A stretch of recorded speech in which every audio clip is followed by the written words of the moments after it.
how to see your draft videos on TikTok. Hey everybody, welcome to our channel. In today's video, I'm going to guide you on how you can find your drafts on TikTok. So without any further delay, let's get started with today's video. To see your draft videos on TikTok, what you do is you launch the TikTok app and you make sure that you are logged in. Tap on the profile icon from the bottom right. As and when you've done that, you will see a section that says drafts at the top of your post, which will be at the even before the pinned one. So you go to this draft section and you will see a list of your draft videos. If you want to continue to selecting and uploading that, you can select that and you can hit the next option to follow the changes. If you want to delete that, you can tap the select button, select that video and tap the delete button from the bottom.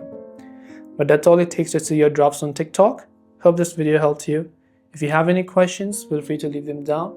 Thanks for watching and see you soon in the next video.